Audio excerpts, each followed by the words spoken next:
आदाब, इस्तकबाल है। आप देख रहे हैं प्राइम डिबेट। मैं हूं आपके साथ अबू हुरैरा।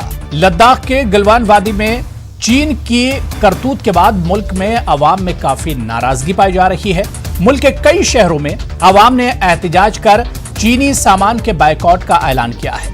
मुजाहिरीन चीनी सामान के मुकम्मल बायकॉट की बात कर रहे हैं। कई शहरों में अवाम ने सरकार से अपील की है कि चीन के बने सामान का बायकॉट किया जाए, लेकिन बड़ा सवाल यही उठता है कि क्या मेड इन चाइना को एक झटके में बाय बाय किया जा सकता है।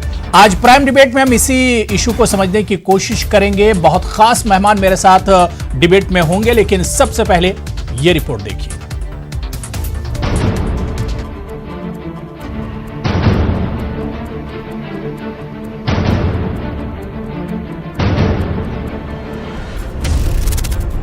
चीन के खिलाफ गुस्सा।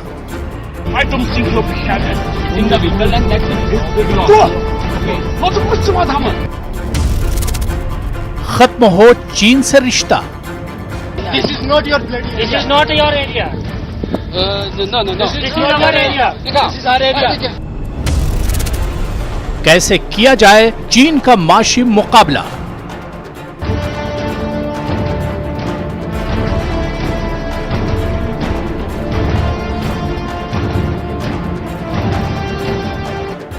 लद्दाख की गलवान वादी में चीनी जवानों के साथ झड़प में हिंदुस्तानी जवानों की मौत के खिलाफ हिंदुस्तान के अलग अलग शहरों में जबरदस्त एहतजाज किया जा रहा है।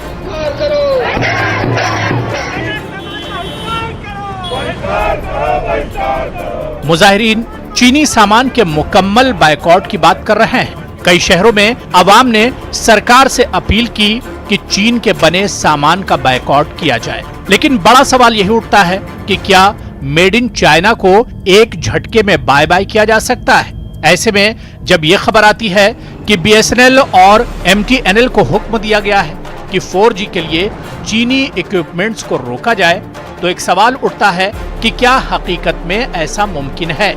चीन ने हिंदुस्तान में $6 अरब से भी ज्यादा का इन्वेस्टमेंट कर रखा है। हिंदुस्तान और चीन के बीच कारोबार में किस तरह बढ़ोतरी हुई है, इसका अंदाजा इस बात से लगाया जा सकता है कि साल 2000 में दोनों ममालिक के बीच कारोबार सिर्फ $3 अरब था, जो 2008 में बढ़कर 51.8 करोड़ हो गया। इस तरह सामान के मामले में चीन अमेरिका की जगह लेकर हिंदुस्तान का सबसे बड़ा तिजारती साझेदार बन गया। साल 2018 में दोनों ममालिक के बीच कारोबारी रिश्ते नई ऊंचाइयों पर पहुंच गए और दोनों के बीच 95.54 अरब डॉलर का कारोबार हुआ।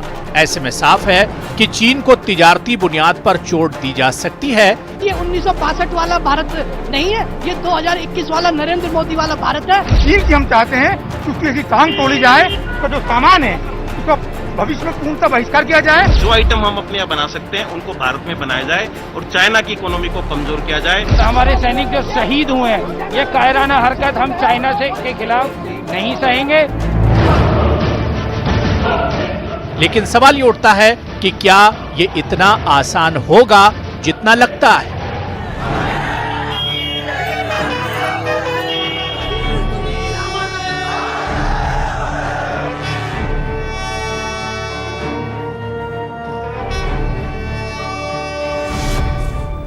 Bureau report, news 18 Urdu. तो आज प्राइम डिबेट में हम इसी इशू पर बात करेंगे कि क्या चाइना को तिजारती रास्ते से हम चोट दे सकते हैं। क्या हिंदुस्तान में अगर चाइना के कारोबार को, उसके प्रोडक्ट और उसके जो तिजारती कामकाज हैं, उसके जो सामान हैं, अगर उसका बाइकआउट किया जाए, क्या चाइना को हम कहीं ना कहीं चोट दे सकते हैं, क्योंकि हिंदुस्तान एक बड़ा कारोबारी साझेदार है चीन का। और ऐसे में बार बार सवाल यही उठ रहा है कि जो हरकत चीन की तरफ से की गई है या इससे पहले लगातार चीन इस तरह की हरकतें करता रहा है, उसे अब जवाब देने का वक्त आ गया है। और ये जवाब हम तभी दे सकते हैं कि अगर कारोबारी एतबार से हम उसकी कमर तोड़े और उसे चोट पहुंचाने की कोशिश की जाए। आज पूरा मुल्क इसी बात की मांग कर रहा है। लगातार सरकार से अपील की जा रही है कि चीन से कारोबारी जो रिश्ते हैं वो एक तरह से खत्म किए जाएं। खुद वजीर आजम नरेंद्र मोदी साहब ने कुछ दिनों पहले कहा था कि आत्मनिर्भर होने का वक्त आ गया है। लोकल वे वोकल एक तरह से बनना पड़ेगा, मतलब जो अपनी इलाकाई चीजें हैं उन्हीं पर एक तरह से डिपेंड होना पड़ेगा। क्या ये इतना आसान है? चीन को कारोबारी तौर से क्या चोट दी जा सकती है? आज इसी को हम प्राइम डिबेट में समझने की कोशिश करेंगे। बहुत खास मेहमान मेरे साथ जुड़े हुए हैं। बहुत जल्दी अपने मेहमानों का आपसे तारुफ करा देता हूं। मेरे साथ राजीव पांडे साहब स्पोक्स पर्सन है बीजेपी के, साधना भारती जी स्पोक्स पर्सन है कांग्रेस की, गुरमीत अरोरा जी सेक्रेटरी हैं chamber of trade and industry के, और अनिल शर्मा जी मेंबर हैं नेशनल एग्जीक्यूटिव कमेटी स्वदेशी जागरण मंच के, वो भी मेरे साथ जुड़े हुए हैं। और इनके अलावा कमांडर जीजे सिंह साहब डिफेंस एक्सपर्ट हैं, आप भी इस डिबेट का हिस्सा हैं। सभी का बहुत इस्तकबाल और बहुत वेलकम है न्यूज 18 उर्दू में। मैं सबसे पहले गुरमीत अरोरा जी आपसे मैं शुरुआत करना चाहूंगा। सर, जब से चीन लगातार नापाक हरकत कर रहा है, बल्कि जब से चीन ने लद्दाख में हमारे जवानों को शहीद किया है, उसके बाद से अब मुल्क में एक नाराजगी है और लगातार लोग इसी बात की डिमांड कर रहे हैं, अपील कर रहे हैं कि चीन से कारोबारी रिश्ते खत्म किए जाएं। अरोरा साहब, मेरा सवाल यह है कि क्या यह इतना आसान होगा?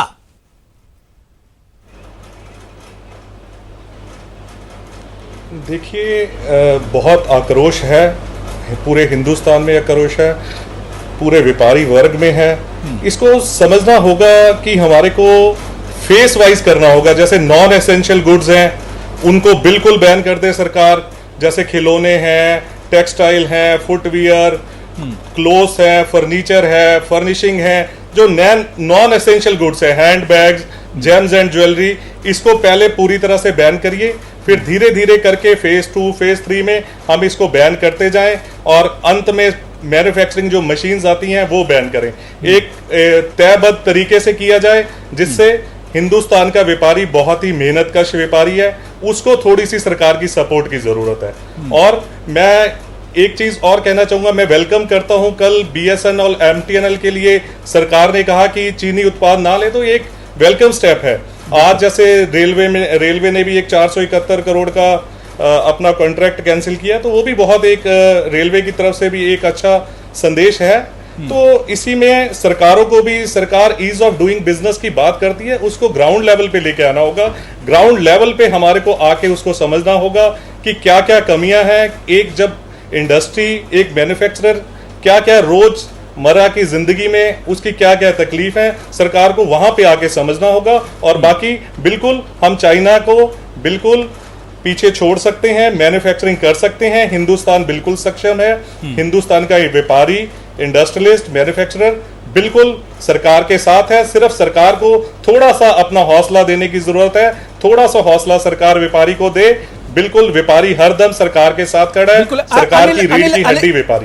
अनिल शर्मा जी, यही सवाल आपसे भी है कि क्या यह आसान होगा चीन के सामान को, चाइना के जो प्रोडक्ट्स हैं उसका हम बाइकआउट करें?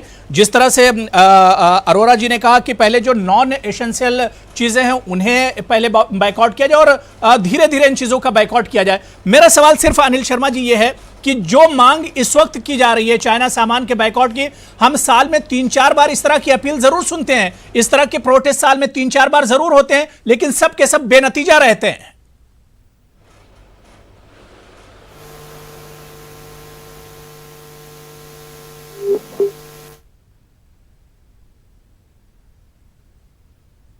अनिल शर्मा जी तक शायद मेरी आवाज नहीं जा रही। मैं साधना भारती जी आपके पास आना चाहूंगा।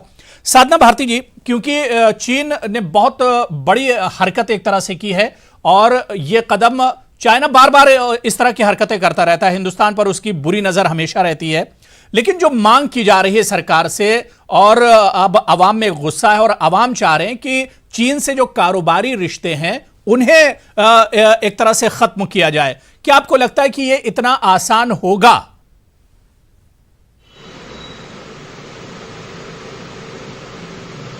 देखिए, सबसे पहली बात तो ये है कि जो हमारे सैनिकों ने शहादत दी, वो देखिए एक तो अक्षम्य अपराध चीन ने करने का काम किया है। इतनी निर्मम, इतनी बेरहमी से उनकी शहादत हुई है, आप सोचने का, हम लोग सोच भी नहीं सकते कि किस तरह का दौर रहा होगा वो। लेकिन आज जब बात आ रही है कि चीनी जो सामान है, चीनी जो गुड्स है, उनका हमें किस तरह से बैन करना है, तो मैं सबसे पहले यही कहूंगी कि बिल्कुल चीन के आयात पर आर्थिक आघात करना बहुत जरूरी है। जब तक आर्थिक आघात नहीं होगा तब तक ये लोग से कमजोर नहीं होंगे, क्योंकि मैं आपको बता देती हूं कि ट्रेड इम्बैलेंस में आपको थोड़ा सा समझाने की कोशिश कर रही हूं कि जो आयात है वो 5,17,752 करोड़ रुपए इंपोर्ट होता है, यानी कि हिंदुस्तान का जाता है, और जो निर्यात है वो है 1,21,824 करोड़ रुपए। तो हम वहां से सिर्फ 1,21,000 करोड़ रुपए आ रहा है और हम यहां से 5,17,752 करोड़ रुपए यहां से जा रहा है। तो कितनी सोचने की बात है। उसके बाद सवाल यहां पर यह भी उठता है, चीनी गुड्स पे आप बैन लगाएंगे कि सरकार ये बात कहती रही कि हम करेंगे हम करेंगे हम करेंगे, अब करने का काम किया जा रहा है। ये सरकार देरी करने का काम क्यों करती है। हम दूसरी चीज एक और हम कांग्रेस पार्टी एक क्वेश्चन करना चाहती है कि ये बताया जाए कि सेना जो सैनिक थे वो निहत्थे, उन्हें क्यों भेजा गया। आर्मी प्रोटोकॉल कहता है कि एक बैकअप फोर्स भेजी जाती है, तो अगर बैकअप फोर्स भेजी गई तो उस समय उपलब्ध क्यों नहीं कराई गई, और अगर बैकअप फोर्स नहीं भेजी गई तो कारण बताए क्यों नहीं भेजी गई। आपकी इंटेलिजेंस इनपुट क्या कर रहा था, आपने इंटेलिजेंस इनपुट से क्यों नहीं जानने का प्रयास किया कि उस समय सीमा पर क्या हालात है। आपने सिर्फ इंटेलिजेंस क्या केवल विपक्ष के नेताओं के फोन टैप करने के लिए रखा हुआ है क्या। इनको समझने की जरूरत है। मैं केवल इतना कहूंगी, यही कहूंगी कि मोदी जी, साधना जी बिल्कुल, साधना जी देखिए, इस पर काफी डिबेट हुआ है और जाहिर सी बात है जो गलती हो गई वो गलती अब हो गई, उसकी भरपाई नहीं हो सकती है। लेकिन आज हमारा जो इशू है वो ये क्या कि आर्थिक चोट हम दे सकते हैं क्या, तिजारती तौर पर चाइना को हम चोट दे सकते हैं, इस इशू पर हम बात कर रहे हैं। ये तो मैं कह ही रही हूँ, आर्थिक चोट देनी है तो केंद्र सरकार को आगे आना होगा। ये तो मौन साध के बैठे रहे 1.5 महीने तक, कुछ बोलने का काम नहीं किया। वो छल पे छल करता आया, हम अड़े रहे। ठीक है राजीव शुक्ला जी से मैं इसका जवाब ले लेता हूँ। थोप दिया हमने बेटों की लाशों पर। साधना जी बात हो गई, साधना जी बात हो गई, मैं राजू पांडे से इसका जवाब ले लेता हूँ। अब उस भाषा में बात करो। ठीक है राजू पांडे जी, जो सवाल उठा रही साधना भारती जी, यही सवाल आज पूरा मुल्क उठा रहा है। जगह जगह प्रोटेस्ट हो रहे हैं कि चाइना को बैन किया जाए, उसके जो सामान आ रहे हैं, एक छोटे से दिए से लेकर एक खिलौने से लेकर और टेक्नोलॉजी तक पे हम एक तरह से चाइना पर ही एक तरह से निर्भर हैं। तो क्या ऐसा मुमकिन है, सरकार वाकई में क्या इसके लिए कुछ मन बना रही है कि चाइना को आर्थिक तौर पर भी, इकोनॉमिक तौर पर भी हम उसे चोट दें।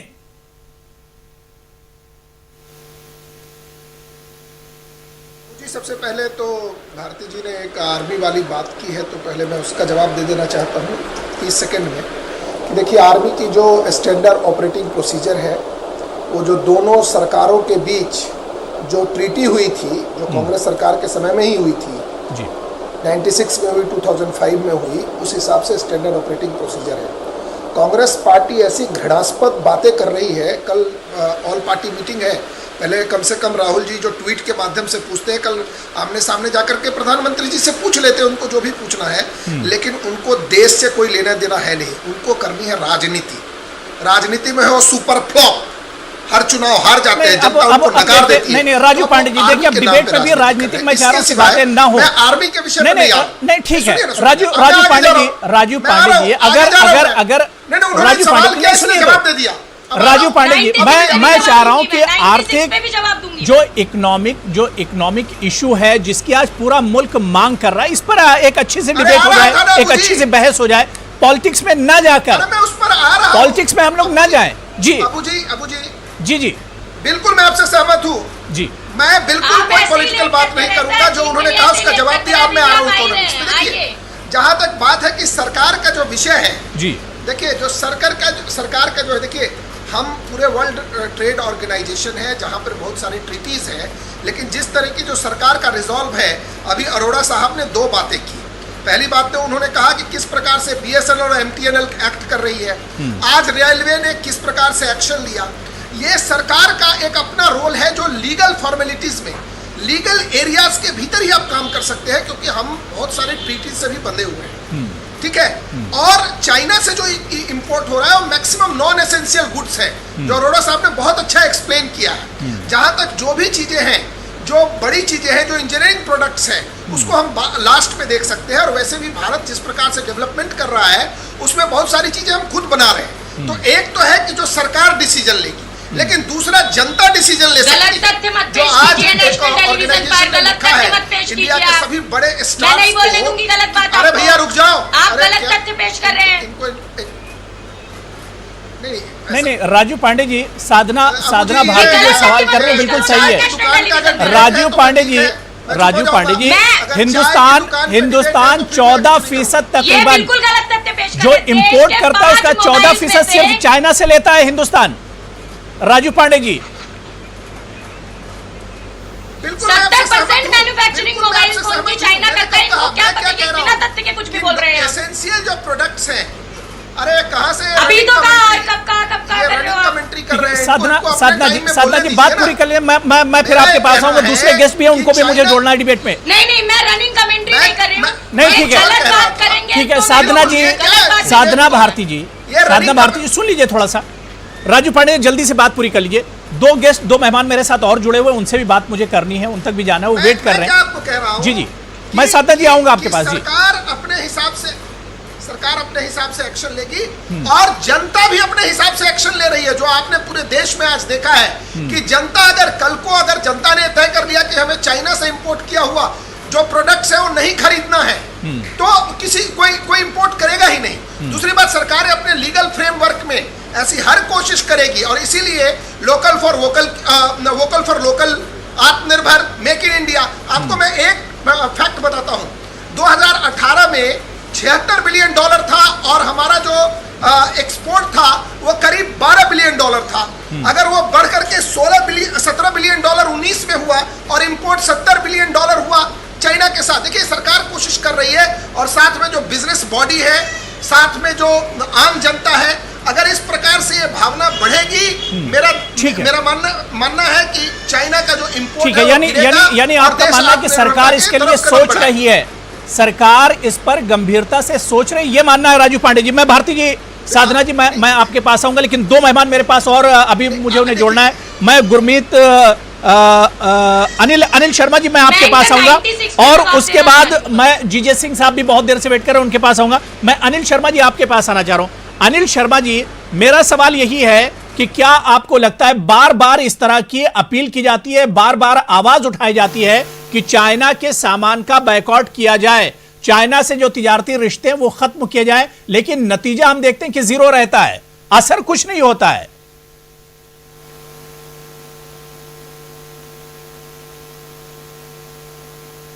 को जो आपका आज का विषय का आपने टॉपिक रखा, कैसे हम चाइनीज इकोनॉमी के साथ compete कर सकते हैं, बिल्कुल, तो मैं कहूँगा कि इसमें हमारे को 4 जो पार्टियां हैं उनके रोल को ध्यान रखना पड़ेगा। सरकार है, बिल्कुल, उधर उद्योग है, इंडस्ट्री, और फिर हमारे ट्रेडर, और फिर अंत में हमारे कंज्यूमर मतलब उपभोक्ता आते हैं। आप इन चारों के रोल को जब हम पूरी तरह से डिफाइन कर लेंगे, पूरी तरह से समझ लेंगे, तब मैं समझता हूँ कि हम चाइनीज इकोनॉमी के साथ लड़ने के लिए सक्षम होंगे। पहली बात आती है सरकार की, उसमें आपने देखा कि कुछ रिटेलिएटरी एक्शन गवर्नमेंट ने लिए, जैसे आपने 2-3 जगह टेंडरों के कैंसिल होने की बात सुनी, प्लस साथ में जो FDI में अमेंडमेंट करके चाइनीज इन्वेस्टमेंट को रोकने की बात की, उसको अप्रूवल रूट में डाला है ताकि पूरी तरह से नजर रहे तो कहाँ इन्वेस्टमेंट कर रहे हैं। ये एक रिटेलिएटरी के स्टेप्स हैं। इसके अलावा शॉर्ट टर्म स्टेप भी गवर्नमेंट ने लिए हैं, वो है जैसे कि बहुत से ऐसे इंपोर्ट सब्स्टिट्यूट क्रिएट किए जा रहे हैं, जैसे API है जिसको हम एक्टिव फार्मा इंग्रेडिएंट बोलते हैं जी, उसको वो हमें चाइनीज पर हम 80% उसके लिए डिपेंडेंट थे। तो अब एक बहुत बड़ी स्कीम सरकार ने बनाई है जिसमें परफॉर्मेंस लिंक्ड इंसेंटिव के तहत उस को वापस खड़ा करने की बात हो रही है। बात ही नहीं हो रही है, उससे एक्शन हो गया है, वो स्कीम लॉन्च हो गई है, उसमें एक्शन शुरू हो गया है, इंडस्ट्री ने उस पर रिएक्शन करना शुरू कर दिया है। और लॉन्ग टर्म में जो सरकार काम कर रही है, मुझे लगता है कि जो एक इकोनॉमिक्स में बोलते हैं कि लैंड, लेबर और कैपिटल, ये किस तरह से इसकी कॉस्ट को कम करके चाइनीज इंडस्ट्री की कॉस्ट तक इसको लाया जाए, इस पर भी काम हो रहा है। तो मैं समझता हूँ सरकार का काम ये है। अब उद्योग का काम जो है, इंडस्ट्री है, इंडस्ट्री को भी सामने आना पड़ेगा और इंडस्ट्री को बचाने के लिए जो हम मल्टीलेटरल ट्रेड एग्रीमेंट या WTO के तहत जो उनको हम सरकार को प्रोटेक्शन देना है, चाहे वो एंटी डंपिंग ड्यूटी की तरह हो या और भी नॉन ट्रेड बैरियर लगाकर करते हैं, वो भी एक बहुत बड़ा एक एस्पेक्ट है जो हमें चाइनीज इकोनॉमी में लड़ने में काम आएगा। तीसरा रोल है व्यापारियों का। व्यापारी को ये देखना पड़ेगा कि क्या सिर्फ एक थोड़े से प्रॉफिट के लिए उसको लगता है कि चाइना से इंपोर्ट करके तो सस्ता माल यहाँ एक अच्छे दाम पर बेच के ज्यादा पैसा कमा सकता है।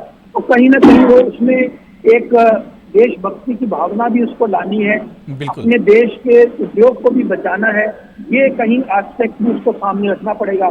तो एटलीस्ट जो नॉन एसेंशियल गुड्स हैं, जो अभी हमारे मेरे साथी ने बात की कि एटलीस्ट नॉन एसेंशियल गुड्स में तो हम डेफिनेटली व्यापारी ये देख सकता है कि ऐसे आइटम हम ना इंपोर्ट करें, ताकि जो हमारा लोकल उद्योग है, जो लोकल इंडस्ट्री है, वो उसको बना सके। उसको जो देखिए लोकल इंडस्ट्री को सपोर्ट करने का एक बहुत बड़ा कारण और ये भी है कि हमें अपनी पूरी जनसंख्या को रोजगार भी देना है। तो रोजगार सिर्फ हम उसको एक सेल्स रिप्रेजेंटेटिव बना के नहीं दे सकते हैं, उसको कहीं स्वरोजगार, कहीं वो बिल्कुल इन सारी चीजों, बिल्कुल जाहिर सी बात है कि सारे लोगों को इसमें मिलकर आना होगा। बड़ी अच्छी बात आपने अनिल शर्मा जी बताई कि सिर्फ सरकार का ही रोल नहीं है, बल्कि इसमें इंडस्ट्री, ट्रेडर, कंज्यूमर सभी जब मिलकर आएंगे तभी हम इस चीज को एक तरह से इस पर पाबंदी लगाई जा सकती है और इसके साथ निपटा जा सकता है।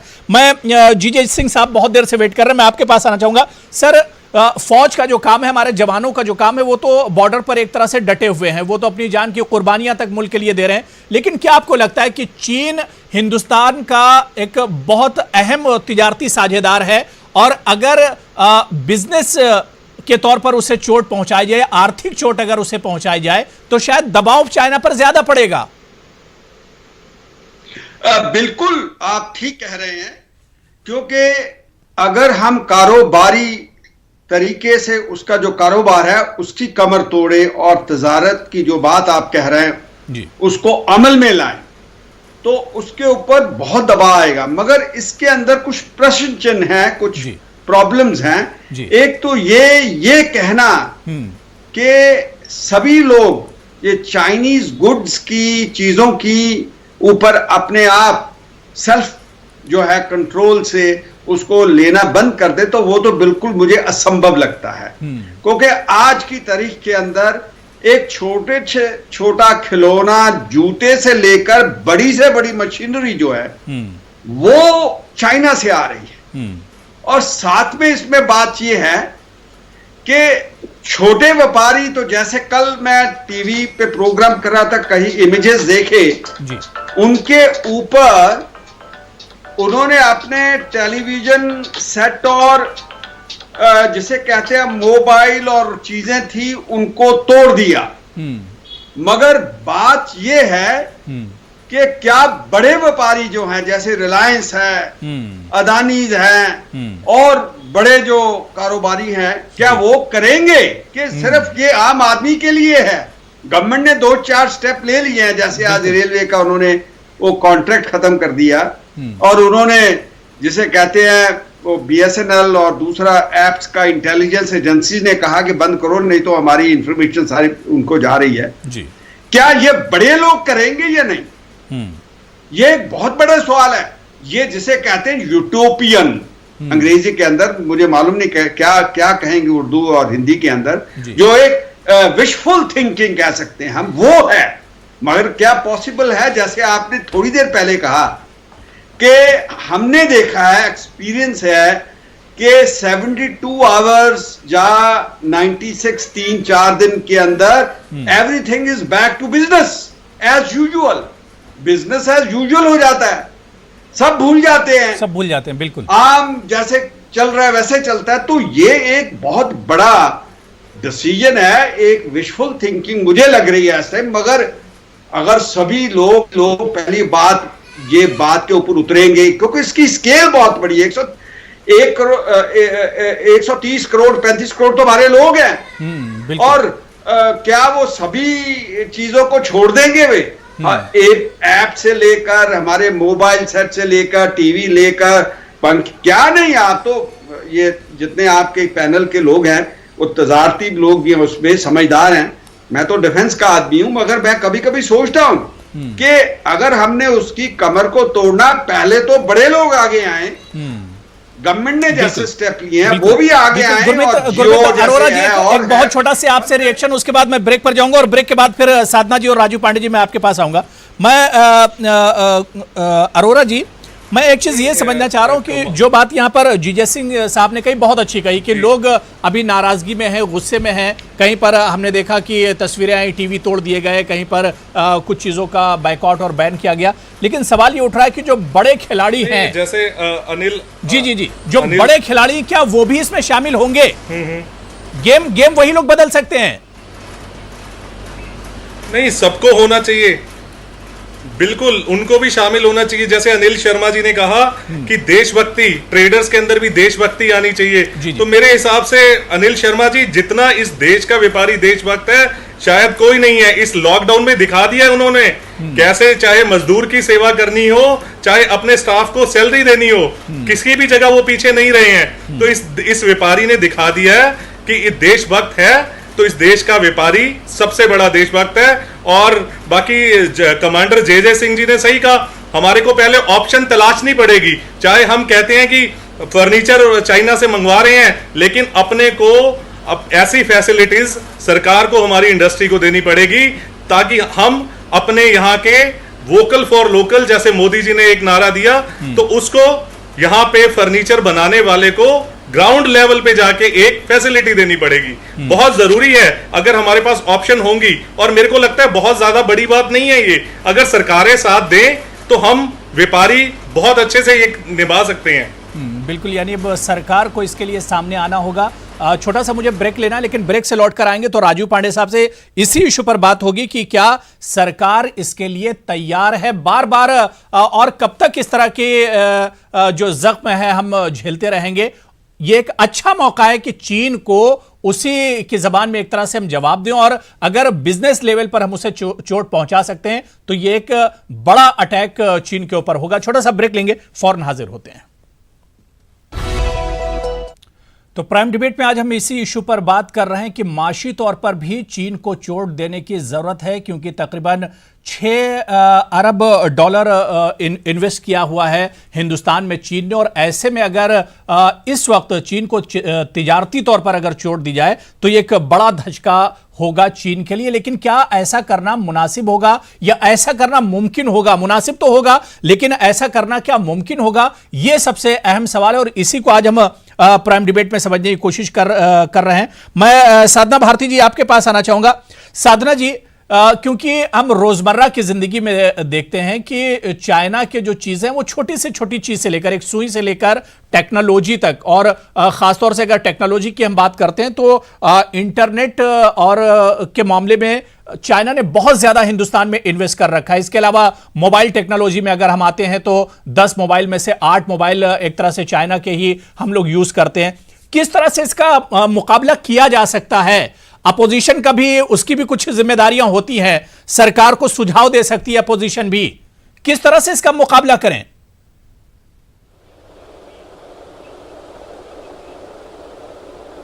सुझाव देने का काम किया है ना इनको। हम तो अभी भी कह रहे हैं कि आयात पर आर्थिक आघात कीजिए।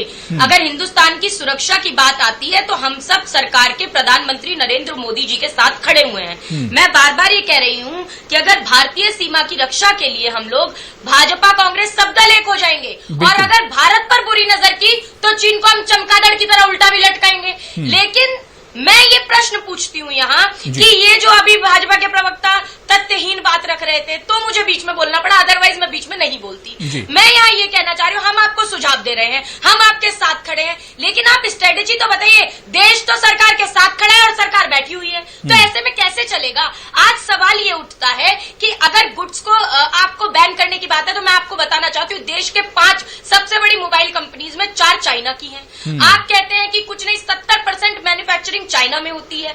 तो आज आपको 43% जो इलेक्ट्रॉनिक जो चीजें हैं उनका आज 43% हिंदुस्तान की चीजें वो चाइना से आती हैं। आज समझना पड़ेगा आपको कि अगर हिंदुस्तान की सुरक्षा की बात आती है तो हमें गुड्स इनका बैन लगाना पड़ेगा। और ये जो कह रहे थे कि पहले देश के लोगों को ये समझना पड़ेगा कि चीजें ना ले, जब मार्केट में वो चीजें आएंगे ही नहीं तो लोग लेंगे कहां से? बिल्कुल आप चाहते हैं कि लोग पहले करें, नहीं। आज सरकार की जिम्मेदारी और दूसरी बात मैं ये प्रश्न उठाना चाहती हूँ, मेरे सवाल का जवाब दिया नहीं। ये अभी 96 के समझौते की बात कर रहे थे। 96 के समझौते में ये कहीं नहीं लिखा कि वार लाइक सिचुएशन अगर बनती है तो आप हथियारों का प्रयोग नहीं कर सकते। आप क्यों उस समझौते की बार बार वो करने का काम करते, दिखाने का काम करते? और अगर आपको इतिहास से कुछ उठाना ही है तो 1967 की लड़ाई लीजिए जो चीन से हुई, जब इंदिरा गांधी जी ने देश की शेरनी बनकर चीन को घर में घुसकर मारने का काम किया, उनकी सेनाओं को पीछे जाना पड़ा, गोरखा बटालियन ने मुंह की उनको खिलाने का काम किया, नाक को चने चबवाने का काम किया। तो अगर आपको ठीक है, राजू पांडे जी इसका जवाब दे रहे हैं,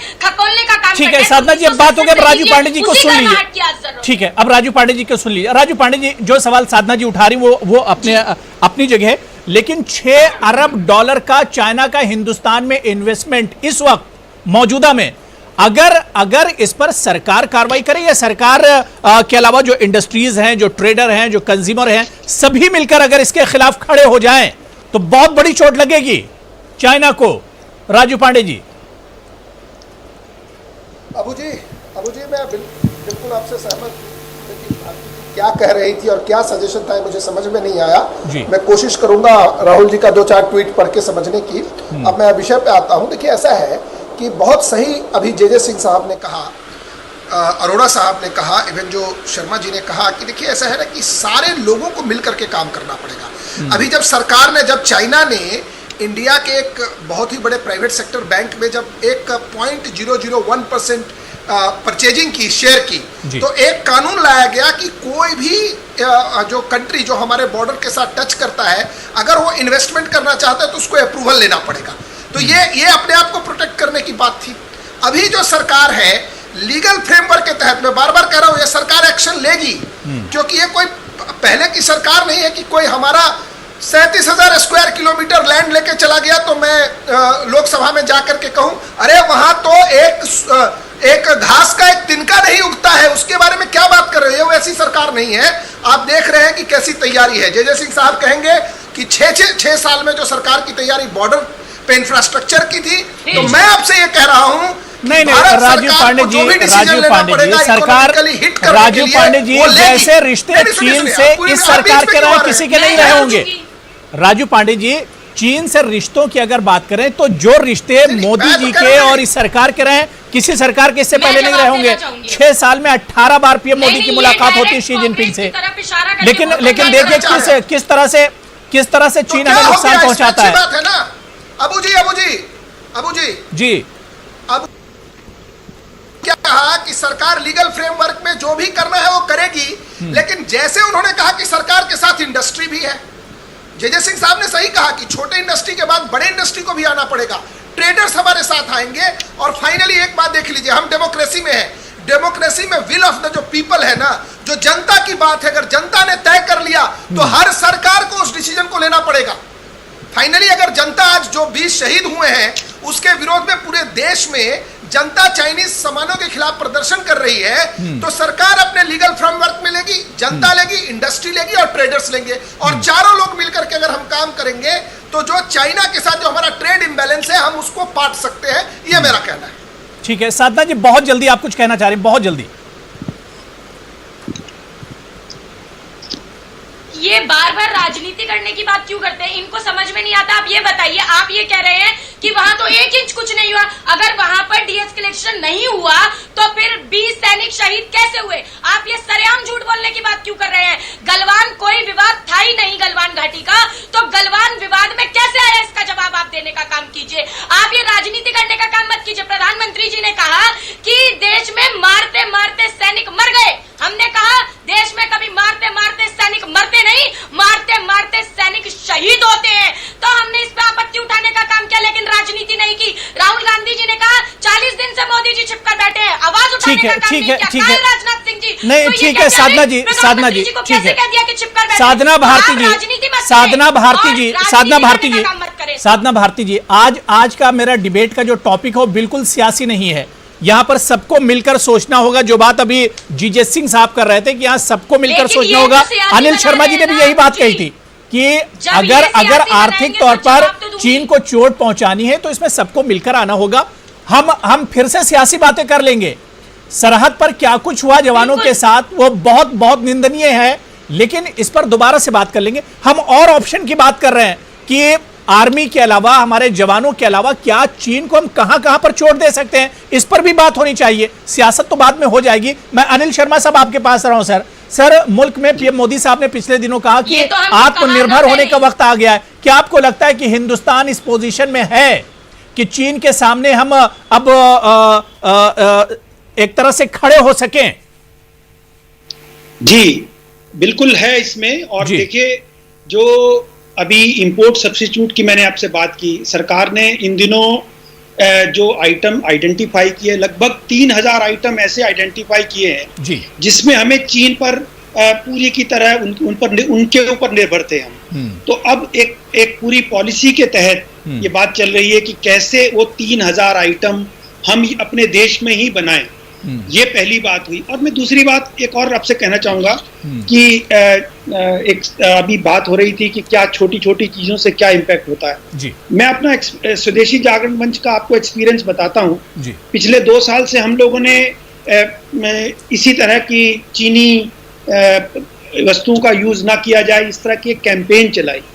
और वो चाहे वो छोटे दिए से लेकर लाइट से लेकर इस तरह, उसका एक बहुत सक्सेसफुल इम्पैक्ट दिखाई दिया। उसका इंपोर्ट उसका कम हुआ, इंपोर्ट ही कम नहीं हुआ, बहुत से ऐसे लघु उद्योग उसमें डेवलप हुए जो आज लड़ियां बना रहे हैं, आज पटाखे बना रहे हैं, जो हम चाइना से इंपोर्ट करते थे। ये एक उपभोक्ता ने दिखाया कि अगर हम तय कर लें कि हमें ये यूज नहीं करना है और हमें वो चीज चाहिए तो वो जरूर बन जाएगी, यहाँ का उद्योग उसको बना लेगा। और एक मैं आपसे एक और बड़ा इंटरेस्टिंग एक किस्सा शेयर करना चाहूंगा। बिल्कुल। वर्ल्ड वॉर 2 के बाद जब अमेरिका और जापान में एक टाई अप हुआ, एक पैक्ट हुआ, तो उसके तहत जापान में अमेरिका ने कहा कि हम आपको ये हमारे ये फल इंपोर्ट करने ही पड़ेंगे। जापान के पास कोई चारा नहीं था, उन्होंने कहा कि हम एग्री करते हैं, इसके लिए कर लेंगे। पर कुछ ही दिनों में, 2 महीनों के अंदर ही उनका वो उनको सब वापस करना पड़ा। उनको मतलब वर्चुअली व्यापार बंद करना पड़ा, क्योंकि जापान के उपभोक्ता ने तय कर लिया कि हम इसको कंज्यूम नहीं करेंगे। देखिए कितनी शक्ति है उपभोक्ता में, ये छोटी छोटी चीजें। और मुझे लगता है इसलिए जब आज हम ये बात करते हैं कि हमें चीनी वस्तुओं का वो छोड़ना है, उनको इसमें कष्ट है थोड़ा बहुत, और इसके अल्टरनेटिव भी धीरे धीरे आएंगे। पर अगर हमने मन में ठान ली, हम उपभोक्ताओं ने, हमारी पूरी जनता ने ठान ली, तो इसमें कोई दिक्कत नहीं होगी कि हम चाइना, देखिए चाइना की पूरी इकोनॉमी एक्सपोर्ट पे डिपेंड है। जैसे ही हमने उसके एक्सपोर्ट को रोका, हमारे पास इतनी बड़ी मार्केट है, 130 करोड़ की जनता है, ये सारे इस मार्केट को अगर हमने उनके एक्सपोर्ट से बचा लिया तो चाइना तो आधा मर जाएगा। बिल्कुल बिल्कुल। जीजे सिंह साहब, अब क्या लगता है कि अब इस चीज का इलाज होना चाहिए? ये एक अच्छा वक्त है। चीन ने इतनी बड़ी गलती की है, जिस तरह से लद्दाख में, गलवान में उसने जिस तरह किया, और फिर भारतीय जवानों पर जो अटैक किया गया, ये एक अच्छा वक्त है, एक अच्छा प्रेशर यहां पर बनाया जा सकता है, और अब इस मर्ज का इलाज होना चाहिए।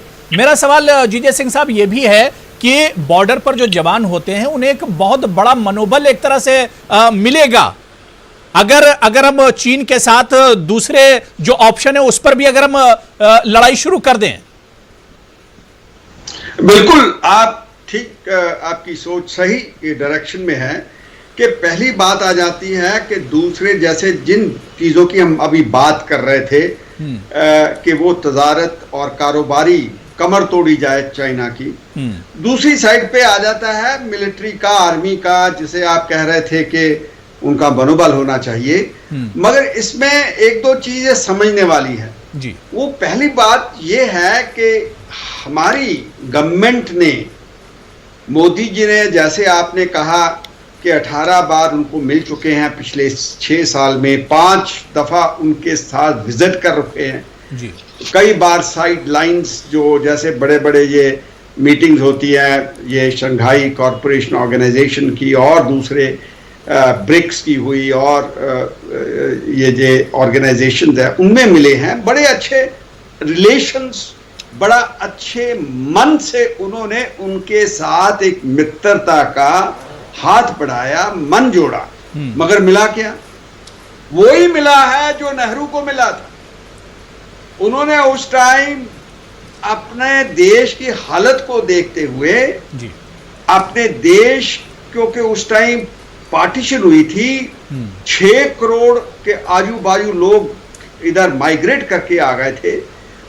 और जैसे आप दिल्ली देखते हैं, दिल्ली के अंदर उस टाइम सिर्फ लटियंस डेली, वही जो बड़ा जहां पे आज मिनिस्टर लोग रहते, वही दिल्ली था, जहां फिर पहाड़गंज के पास पुराना दिल्ली था। ये जो वसंत विहार, ये जो आपके ग्रेटर कैलाश और ये जितने नोएडा कॉलोनी है, सब तंबू के साथी को यहाँ पे रिफ्यूजी बैठे हुए थे, उनको जगह दी थी क्योंकि रिफ्यूजी बहुत लोग आए थे और उनका बंदोबस्त हो रहा था। उस टाइम सबसे पहले हमने एग्रीकल्चर के लिए भाखड़ा डैम, हम सुनते थे, बच्चे थे उस टाइम मगर सुनते थे, हमारा एग्जाम होता था जनरल नॉलेज का कि भाखड़ा डैम कहाँ बन रहा है, ये फैक्ट्री लगाई और बड़े काम उन्होंने किए, ये सोचकर कि हमारी फौज की जरूरत नहीं है। मगर धोखा मिला, भाई भाई की ने छुरा मारा, अभी भी छुरा मारा। हमारे 20 आदमी एग्रीमेंट हो रखे थे, जब गवर्नमेंट टू गवर्नमेंट एग्रीमेंट हो जाते, 5 एग्रीमेंट लेके हमारे वो लेफ्टिनेंट जनरल जो हरिंदर सिंह जी थे, वो दूसरी साइड पे गए, उनको दिखाए कि देखिए आप एग्रीमेंट कर रहे हैं, हमारी जगह छोड़ दीजिए, इसका स्टेटस को जो पहले की तरह वैसे बना दीजिए। मगर वो तो माने नहीं, जबरदस्ती तंबू लगा के बैठ गए पैंगोंग लेक के, और ये जहां गलवान जिसे रिवर कहते हैं वहां पे तंबू लगा लिए, जहां पे उनका एरिया नहीं था। 60-70 किलोमीटर्स के अंदर उन्होंने हमारी जगह ऊपर कब्जा कर लिया। नहीं, बिल्कुल चीन पर भरोसा तो नहीं किया जा सकता है। कई बार हिंदुस्तान से 2018-19 में तो जिस तरह के रिश्ते थे, 2018 में तो पीक पर हिंदुस्तान और चाइना के रिश्ते भी थे और कारोबार भी एक तरह से बिल्कुल पीक पर था, लेकिन चाइना पर अब भरोसा नहीं किया जा सकता है। मैं गुरमीत अरोरा जी आपके पास आना चाहूंगा। जब हम चीन के प्रोडक्ट्स के बाइकआउट की बात करते हैं अरोरा जी, तो अब ऑप्शन फिर क्या है हिंदुस्तान के सामने? क्या हिंदुस्तान जितना वहां से इंपोर्ट करता है उतना खुद अपने यहां बना पाएगा या उसे अब दूसरे फ्रेंड तलाशने होंगे?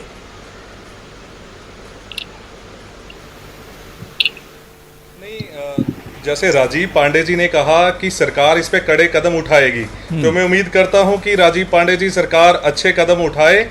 तो और बाकी फिर अनिल शर्मा जी ने बोला कि अगर हम वहां से एक तयबद्ध तरीके से एक लिस्ट तैयार करें कि इन चीज़ों को सरकार हफ्ते में 10 दिन में एक टाइम दे के ये बैन करने जा रही है, तो उसके अच्छे ऑप्शंस यहाँ पे तैयार होंगे, फिर इंडस्ट्री को बढ़ावा मिलेगा। तो मैं इस बात से सहमत हूँ। और इसके अलावा हम जापान के साथ जा सकते हैं या और भी इलेक्ट्रॉनिक्स के मामले में ताइवान है, इन लोगों के साथ व्यापार कर सकते हैं क्योंकि ये शांति प्रिय देश हैं, तो इनके साथ व्यापार किया जा सकता है। लेकिन हम इस दोगली राजनीति पे तो बिल्कुल नहीं चला जा सकता ना कि एक तरफ तो आप हमारे जवानों को मारें और दूसरी तरफ हम व्यापार करें। तो ऐसा मेरे ख्याल से ऐसा व्यापारी नहीं है हिंदुस्तान का। इस जो दोहरी, बिल्कुल सरकार के साथ खड़े हैं व्यापारी सब, और अगर हमारे को ऑप्शन मिलेगा तो हम यहाँ पे भी चीजें तैयार हो सकती हैं। देखिए 2001 में हम $3 अरब का इंपोर्ट करते थे, 2019-20 में आज $65 अरब का चाइना से इंपोर्ट कर रहे हैं। तो कहीं ना कहीं अगर 18 साल में इतना बढ़ा है तो बिल्कुल हम 2001 में भी बिल्कुल 2 अरब पे भी वापस आ सकते हैं। कोई बहुत बड़ी बात नहीं है। अनिल शर्मा जी की बात से मैं सहमत हूँ। अगर हम प्रमोट करें अपने यहाँ के वोकल फॉर लोकल को तो बिल्कुल हो सकता है, ये बिल्कुल हम करके दिखा सकते हैं। बिल्कुल राजू पांडे साहब, अब गेंद सरकार के पाले में है। चीन को यह एक अच्छा मौका है कि चीन को यहाँ पर अब सबक सिखाया जाए, एक चोट दी जाए चीन को आर्थिक लेवल पर भी।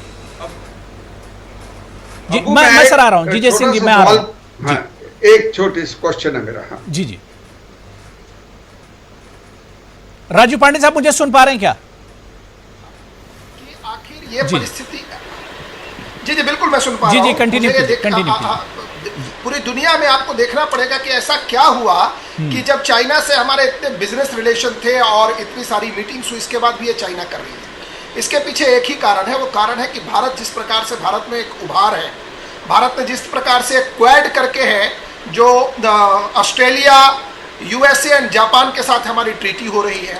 हमने एक द्विपक्षीय समझौता भी किया है ऑस्ट्रेलिया से बिजनेस के लिए। हमारे ताइवान और वियतनाम से रिलेशन अच्छे हो रहे हैं। इलेक्ट्रॉनिक्स के लिए हम राजू पांडे साहब, सारी बातें आपकी अच्छी हैं, लेकिन क्या ये सरकार की मजबूरी नहीं है कि चीन के लाख गुस्ताखियों के बावजूद, चीन के लाख हरकतों के बावजूद हमें उसी पर निर्भर होना पड़ रहा है, उसी पर डिपेंड होना पड़ रहा है? ये सरकार की कमजोरी है? नहीं, देखिए सरकार, नहीं, ऐसा कुछ नहीं है। देखिए, नहीं, अबू जी देखिए, ऐसा है कि पूरी दुनिया में चाइना का एक्सपोर्ट है, केवल इंडिया में नहीं है। अगर आप यूएसए में भी देखें तो, क्योंकि देखिए चाइना में उनकी जो सरकार है कोई डेमोक्रेटिक सरकार है नहीं, वो अपने यहाँ सब सारी चीजों को कंट्रोल करते हैं। अगर आप चाइना और यूएसए का भी ट्रेड सरप्लस देखेंगे तो चाइना के पक्ष में है। देखिए चाइना एक एक्सपोर्ट ओरिएंटेड इकोनॉमी है, लेकिन भारत सरकार जिस तरीके से काम कर रही है, जिस तरीके से तो चीन की तरह से हम क्यों नहीं कर पा रहे हैं? चीन की तरह से हम क्यों नहीं कर पा रहे हैं? 50 साल का फर्क क्यों है चीन और हिंदुस्तान के मुकाबले में? कर पा रहे हैं राजीव पांडे साहब, 50 साल का फर्क पीछे क्यों है चीन से हम? नहीं देखिए ऐसा है, अब इस पर मैं मैं नहीं मानता कि 50 साल का फर्क है कोई। 5 से 6 साल में अगर आप इंफ्रास्ट्रक्चर की बात करें तो ये फर्क 50 साल का फर्क था 14 तक, लेकिन अगर आप इंफ्रास्ट्रक्चर की 14 तक फर्क था, बिजनेस की बात करें तो फिर आप उसको देखना पड़ेगा कि 6 साल में क्या काम हुआ है। हाँ। नहीं आप मैं नहीं कह रहा हूं, मैं कह रहा हूं आप इंफ्रास्ट्रक्चर की बात जे सिंह साहब से पूछ लीजिए कि क्या स्थिति थी, हमारी आर्मी को हम ले जा सकते थे क्या?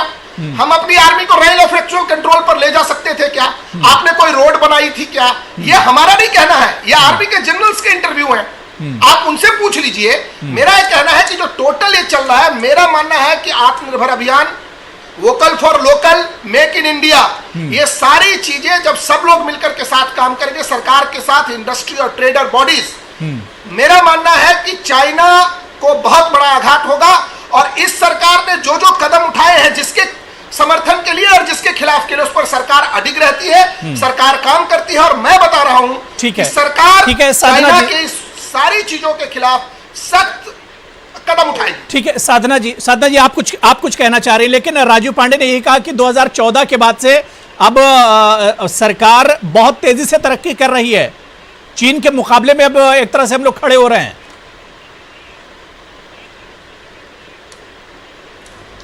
हाँ सही कह रहे हैं ना, वो 2014 के बाद अगर लगाया जाए तो चीन का जो पर पर्सन इंपोर्ट था पहले 3000 था, अब वो 6000 हो गया है। तो ये इस काम में तो बहुत आगे तरक्की करते हैं। दूसरी बात मैं ये कहूंगी कि कभी सोचा ना था कि ऐसा भी दौर आएगा कि झूठ को सच के बाजारों में ऐसे बेचा जाएगा।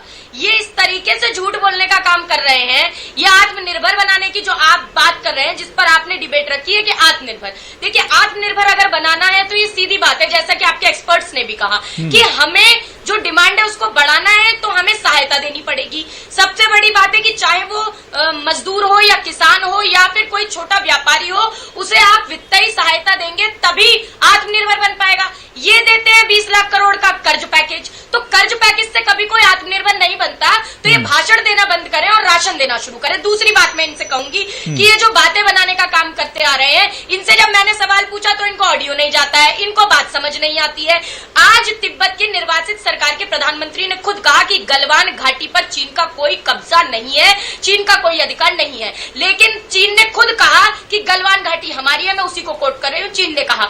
तो आप बताइए कि चीन ऐसा कह रहा है तो इसकी क्या आपके पास इंटेलिजेंस का कोई इनपुट नहीं था? जब हम चीन पर सवाल करते हैं तो ये कहते हैं कि ये तो राजनीति करने का काम कर रहे हैं। आप बोलते हैं कि आप सुझाव नहीं देते, हम सुझाव देने का काम कर रहे हैं। 9 बार प्रधानमंत्री जी मुख्यमंत्री रहते हुए 5 बार और 4 बार प्रधानमंत्री बनते रहते हुए चीन जाने का काम उन्होंने किया। 2 बार बिना किसी एजेंडा के इन्होंने चीन के उनको ठीक है बहुत जल्दी राजीव पांडे जी इसका जवाब दे रहे हैं। मैं जीजे सिंह साहब उसके बाद आपके पास आ रहा हूँ। ठीक है साधना जी अब जवाब ले लीजिए इसका।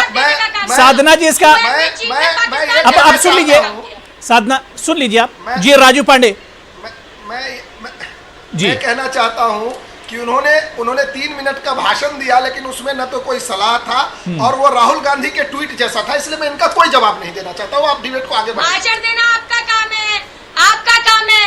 राहुल गांधी के ट्वीट में सवाल पूछते तो हैं, प्रधानमंत्री तो ये कह देते हैं कि देश के सैनिक मारे गए। अरे देश के सैनिक मारे नहीं जाते, देश के सैनिक शहीद होते हैं। शर्म आनी चाहिए आपको। और आप ये कह रहे हैं आज भी आप देश के अंदर राजनीति करने का काम कर रहे हैं। अगर आपके अंदर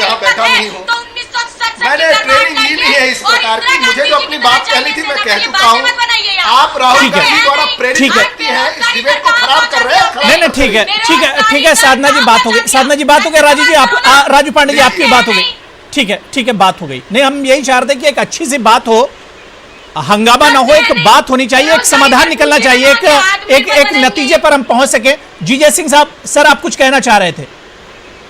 देखिए, मैं अबू एक सवाल करना चाहता हूँ क्योंकि डिबेट उसके ऊपर चल रही है, रेलेवेंट क्वेश्चन है जी, कि जब हम छोटे थे 60s का दौर, 70s के दौर के अंदर जी, हम बड़े बड़े शहर जैसे लुधियाना इंडस्ट्रियल टाउन है, फरीदाबाद है, उल्लासनगर है, ऐसे जो शहर थे उनके अंदर साइकिल पार्ट से लेकर मोटर स्पेयर पार्ट्स बनते थे और ऐसे कई उद्योग थे, और ये स्विंग मशीन्स होती थी, उनके बारे हम सुनते थे जी। और वो लोग अभी भी मेरा ख्याल वो साइकिल पार्ट्स ही बना रहे हैं, जब वो मशीनों के पार्ट बना रहे हैं, जबकि हम ये कहते हैं, इसको जोड़िए इसके साथ जो मैं कह रहा हूँ कि हमारे साइंसदान, हमारे टेक्नोक्राट्स, हमारे ये क्राफ्ट्समैन, हमारे जो साइंस है बहुत एडवांस हैं, हम दुनिया को ज्ञान देते हैं।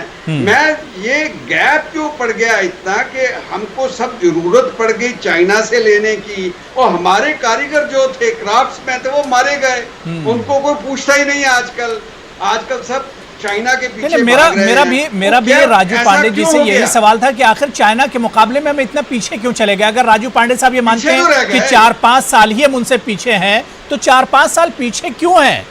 एक चाइना से आबादी में बहुत ज्यादा हम कम नहीं है, लेकिन अब सरकार को इस पर काम करने की राजू पांडे साहब जरूरत है।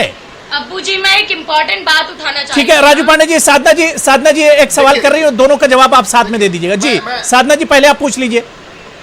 जी राजू पांडे साहब आ रहा हूँ, साधना जी जल्दी से पूछ लीजिए। मुझे मैं राजीव पांडे जी से पूछना चाहती हूँ कि आपने आत्मनिर्भर की भी बात की, आपने राजनीति की भी बात की। मैं कहती हूँ कि हम आपके साथ खड़े हैं, चाइना के लड़ने के लिए हम आपके साथ खड़े हैं। घुसकर मारिए तो हम तैयार हैं, लाल आंखें पीली आंखें दिखाइए, हम तैयार हैं। लेकिन मैं कहती हूँ, आपने आत्मनिर्भरता की बात की, आज मैं आपको बता देना चाहती हूँ कि 45 वर्षों में सबसे ज्यादा जो आप आत्मनिर्भर की बात कर रहे हैं, बेरोजगारी दर 6.1 पहुंच गया देश का।